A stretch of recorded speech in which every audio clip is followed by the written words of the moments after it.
Καλησπέρα, σήμερα θα δούμε πώς μπορούμε να δημιουργήσουμε έναν κωδικό πρόσβασης προκειμένου να διασφαλίσουμε την μη πρόσβαση σε κάποιο έγγραφο του Word ή σε κάποιο αρχείο του Excel από έναν μη εξουσιοδοτημένο χρήστη, δηλαδή από κάποιον ο οποίος μπορεί να κλέψει για παράδειγμα τον υπολογιστή μας, το λάπτοπ μας ή κάποια συσκευή μόνιμης αποθήκευσης δεδομένων και να προσπαθήσει να ανοίξει κάποιο έγγραφό μας. Εδώ πέρα έχουμε ένα αρχείο του Word, προκειμένου να σας δείξω ένα παράδειγμα.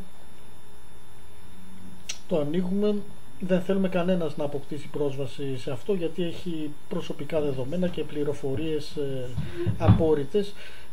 Θα δημιουργήσουμε έναν κωδικό πρόσβασης για αυτό το έγγραφο, ώστε να μπορούμε μόνο εμείς να εισέλθουμε. Δεν θα επιλέξουμε κωδικούς όπως 1, 2, 3, QWERTY με την σειρά τα γράμματα από διάφορα σημεία του πληκτρολογίου. Δεν θα δημιουργήσουμε ένα κωδικό που θα έχει την ημερομηνία γέννησής μας ή των παιδιών μας κτλ.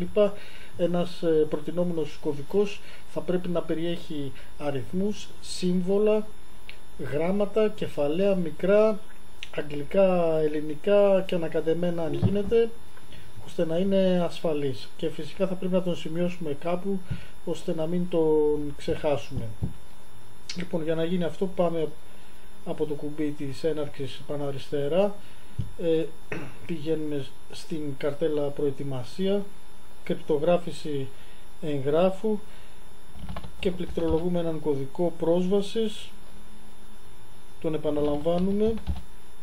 Εδώ όπως βλέπετε έχω χρησιμοποιήσει κάποιον μη ενδεδειγμένο και τώρα ας κλείσουμε το έγγραφο και να το ξανανοίξουμε. Και όπως βλέπετε ζητάει κωδικό για την πρόσβαση, τον πληκτρολογούμε και ανοίγει. Αυτά για σήμερα, καλή συνέχεια.